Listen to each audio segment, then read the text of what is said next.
Thank you very much. First of all, thank you, Kosta and the Medieval Institute, for inviting me here again. It's very refreshing to be physically present somewhere after these 2 years of Origenism floating in a eschatological bodiless space, etc. But even more so, I would like to thank you for convening a seminar around this topic that is so important. And despite the fact that hymnography has become a more popular topic during the past 2 decades maybe, it still remains very relevant and understudied. And in this brief contribution, instead of concentrating on a particular hymn or a particular author, I would like to present some rather detached but important methodological observations I have drawn during the past 7 or so years of my research, in which I have approached different genres of liturgical literature through the lens of performance theory, which is an avenue I pursued after employing the notion of intermediality in my doctoral dissertation, which was just mentioned. And in case you don't know what intermediality means, it means the cooperation between different media. So in a liturgical space, it's hymns, sermons, scriptural texts, icons, movements, scents, everything. So in the series of papers I published after my dissertation on performance theory, I studied hymns, sermons, liturgical commentaries, liturgical rubrics, and monastic foundation documents and their ideas of performance. And first, I must say that mentioning either intermediality or performance theory in front of scholars of Orthodox theology, I often see frowning faces glaring back at me. They are seen by many as something that distorts the real content of the text or the real theology in the text. However, I find that approaches which actually examine the text in the context of both their creation and their use are of primary importance in order to more deeply understand the texts themselves, while also providing valuable information on their origins and the big question of authorship that we have been talking about today. Particularly in the case of hymnography, which are liturgical poems that are supposed to be performed rather than read, a practice followed even today, more than a millennium after the creation of these hymns, we should not neglect the role of the audience either. As is well known, hymnography represents popular theology, as Kosta said.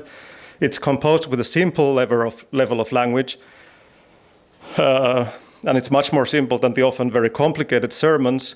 And as sung texts, they were easily heard in the church space, which was not always the case with sermons. And they were also entertaining, so they were interesting to listen to.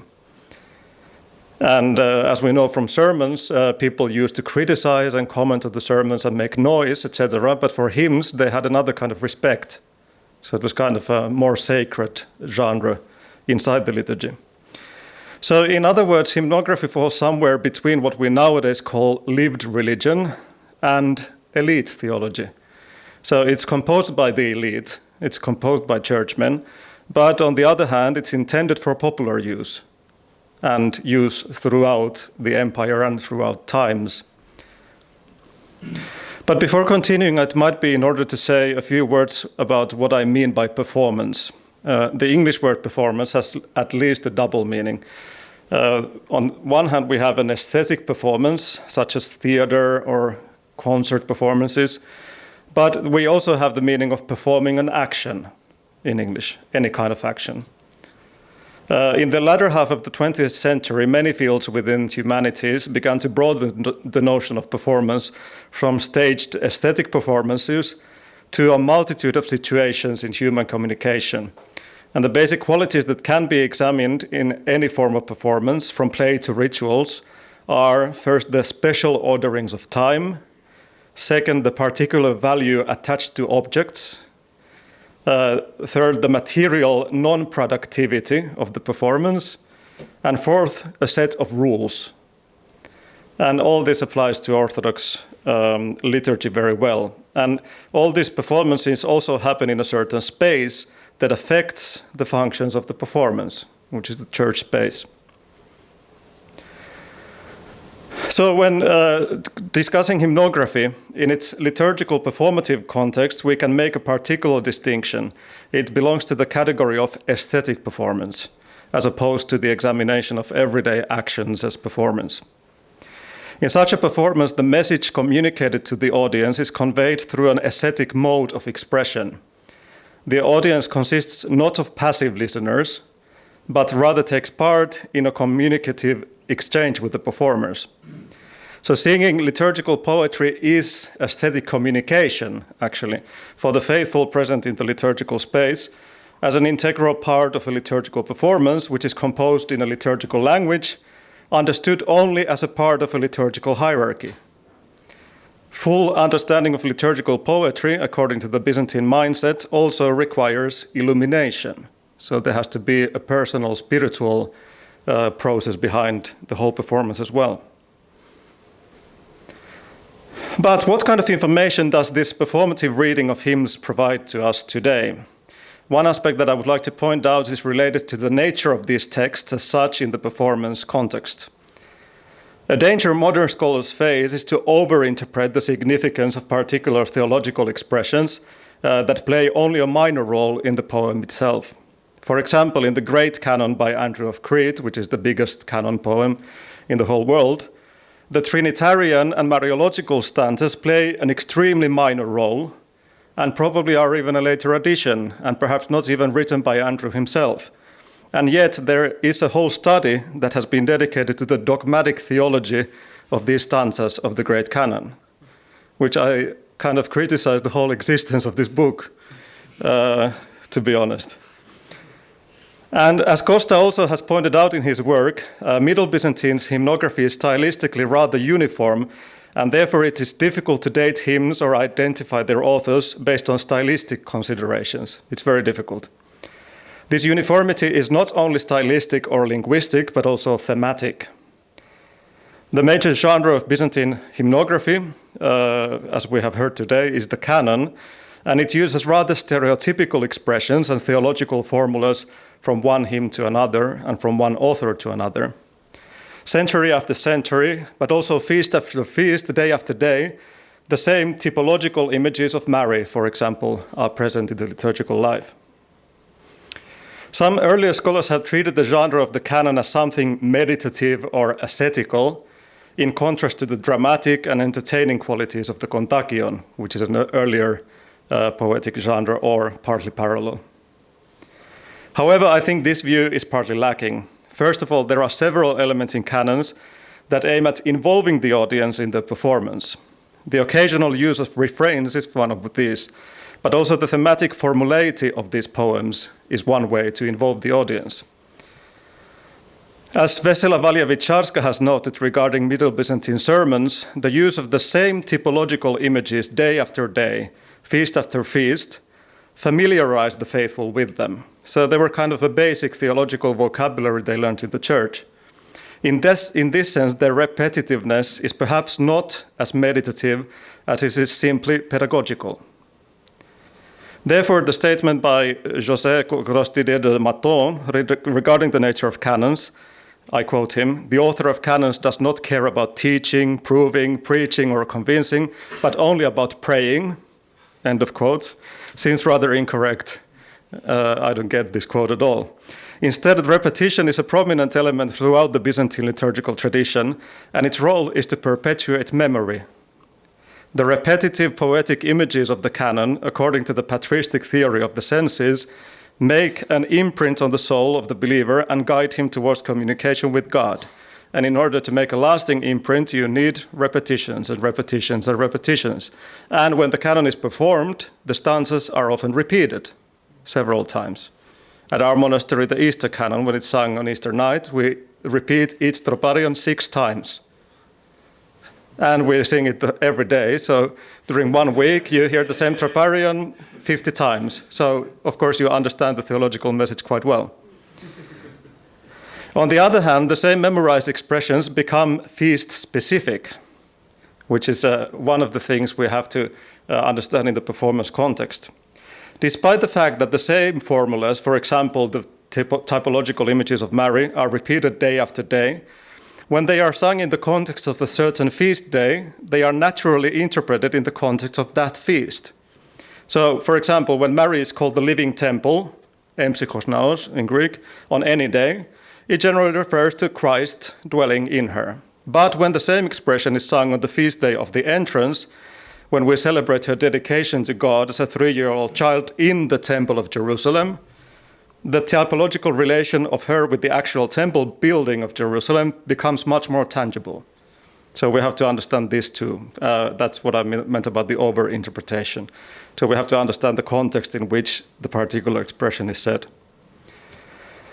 And in addition to all this, these expressions are also intertextual, and because we are speaking of hymns, intermusical. So the main bulk of Byzantine hymnography consists of contrafacta, which means texts that follow the metrical and melodical model of another hymn. And in the case of canon, we call these model melodies irmi, or in other hymns we call them aftomela. In a paper on Marian feasts and their musical intertextuality, I have demonstrated how the musical element of model melody works hand in hand with poetic elements. So when one needs to compose a hymn in a certain meter, it is of course very handy to borrow a phrase from a hymn that follows the same meter. And this is not simply a sign of a lazy hymnographer, but this stitching together of melodic poetic phrases is an ancient Greek practice that dates all the way back to Homeric epics. So in the same way as the Empress Eudocia in the 5th century recomposed the life of Christ employing Homeric verses, the Middle Byzantine hymnographer composes new liturgical songs employing, at least here and there, verses from other hymns or quotations from other texts, scriptural or patristic.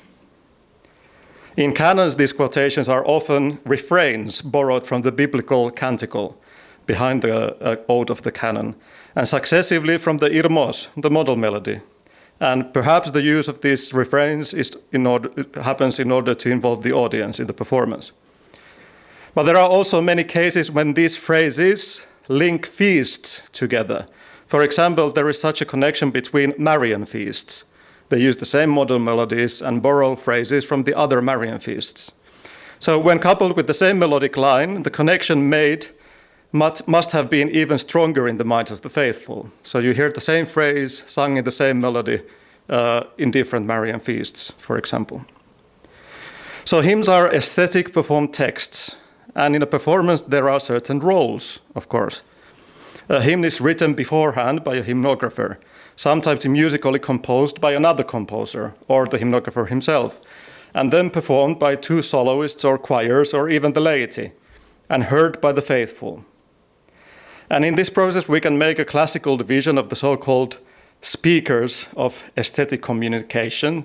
So the performance is an act where there are 4 contributors: the creators, the personae, the performers, and the audience.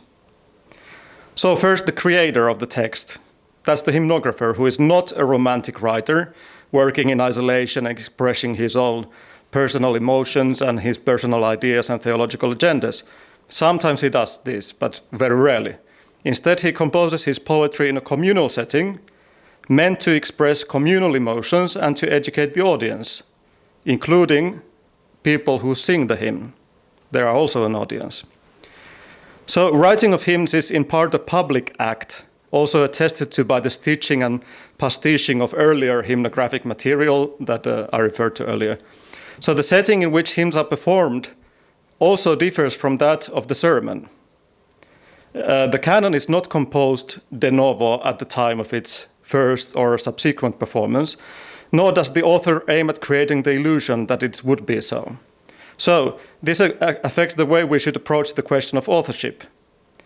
So the hymnographer is hidden.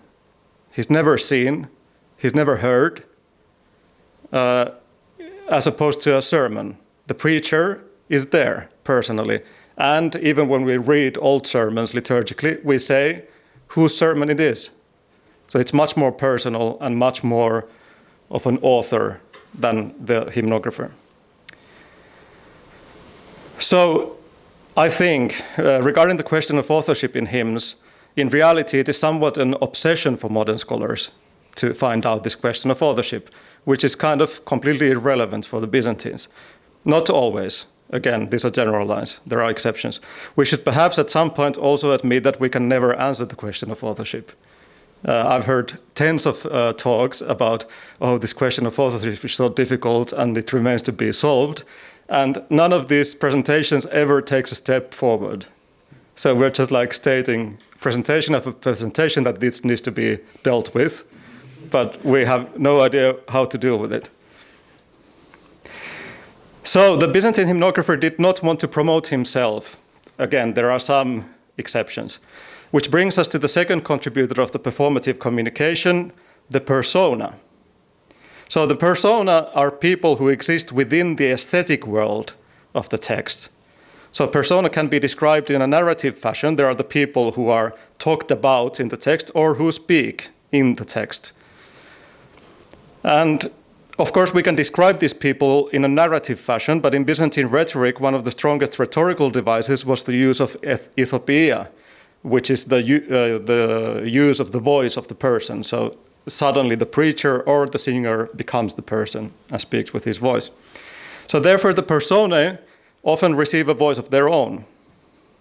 And in performance, this shift in grammatical person within the poem creates a constant dynamic change in the appearance of the personae.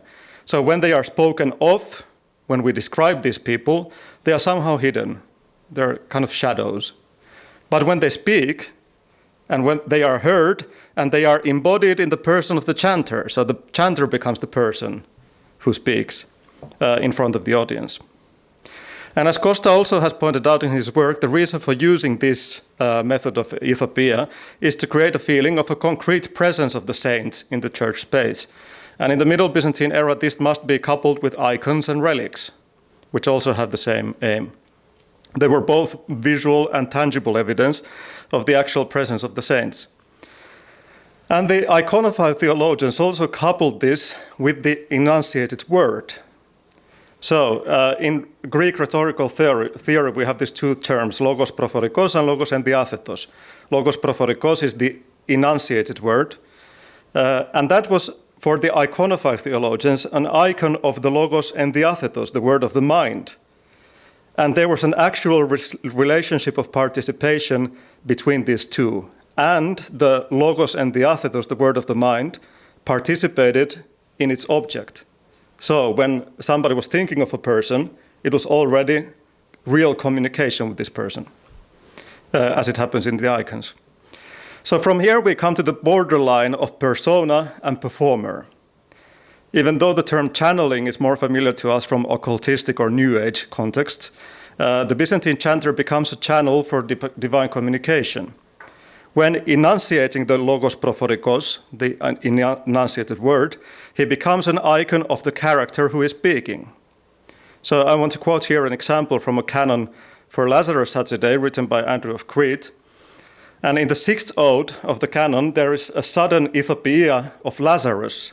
So I quote the hymn, "Thou hast clothed me in a body of clay, O Saviour, and breathed life into me, and I beheld thy light." And then a refrain, "And thou hast raised me from the dead by thy command."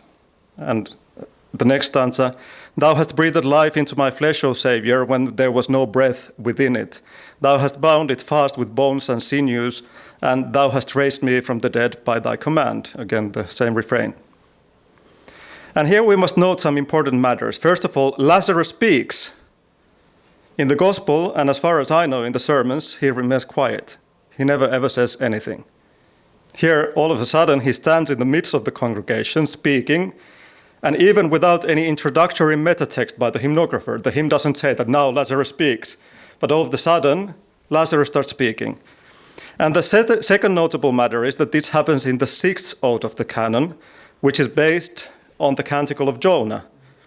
So Lazarus becomes the typological fulfillment of Jonah, who was stuck in the whale's belly for 3 days. But even more broadly, Lazarus is an image of all humanity. He is the firstborn of the resurrected, and this communal significance is emphasized by the refrain that only appears in this ode of the canon, nowhere else. So why does the poet want to use this sing-along element? It's in order to make the audience understand that, okay, Lazarus is all of you. We are all Lazarus. So the chanter is actually not only something between the persona and the performer, so Lazarus and the singer, but also something between the performer and the audience. He is also an audience to himself. So the chanter is, apart from being a performer, also a member of the audience, and the hymn is also supposed to spiritually transform the chanter, both through the words of the hymnographer and God's activity in him or her during the process of chanting. And apart from incarnating the saint or God in the midst of the congregation, the chanter also incarnates the congregation in front of God. So as the typicon of the steadfast hope, which is a monastic foundation document from the 14th century, this document exhorts the chanter nuns, I quote, "How will God hear you and fulfill your petitions when you are thus made captive and distracted, and say one thing with your tongues, but another in your heart, and therefore you do not perceive the one before whom you are standing and to whom you are speaking, nor what you are saying and singing?" End of quote. So from this quotation, we move on to the audiences of the hymn. The audiences are the chanters themselves. They are audiences to themselves. They are the people who listen to the chanters, but also, as the quotation here said, God is the audience. So we have also in hymns invisible audiences. We have saints, God, but we also have heretics, barbarians, pagans, Jews, Muslims, etc., to whom supposedly the hymn is sung, but they're not present in the church space. So due to lack of time, I cannot develop this idea of the audience further, but I think it's something we also need to keep in mind. So what is the hymnographer's intention when he is addressing a certain audience? Is it a real audience or an imaginative audience or an invisible audience? And who actually is the audience in each part of the hymn? But anyway, during the course of this brief talk, I wanted to draw your attention to the performative way of reading hymnography, and something that I have not discussed here very much, both due to the lack of time, but also in order not to confuse too much, are the musical aspects of these hymns. And today, unfortunately, far too many scholars of hymnography still read them as texts, without really understanding the musical dimension of these poems. They were always sung. Almost always. We have some examples when they were actually read, but anyway. Most unfortunately lack even the basic knowledge in Byzantine musical theory and history, scholars of hymnography. So this is something that I always complain about. Of course, I'm lucky enough to be a musician myself, so anyway. But it's important that scholars should also open up their horizons to actually experiencing hymns, homilies, and other liturgical texts in their context. And we are lucky enough today to have this existing. We have services that still follow the same principles that were followed 800 years ago, 900 years ago, approximately. We still use the same hymns. We still use the same sermons. We still have the same kind of decoration in churches. And we, of course, as Athonite monks are rather privileged in this because we hear these texts every day in their original form, unabbreviated, more or less in the same liturgical order that has been followed for a millennium in a church which was built 11 centuries ago. So in this way, we can get at least a glimpse of how all this works in synchrony. And such a laboratory of liturgical studies brings medieval history as a living reality to our own time. And I think it can also enrich our scholarship very much. So let's all go to church and sing together. Thank you very much.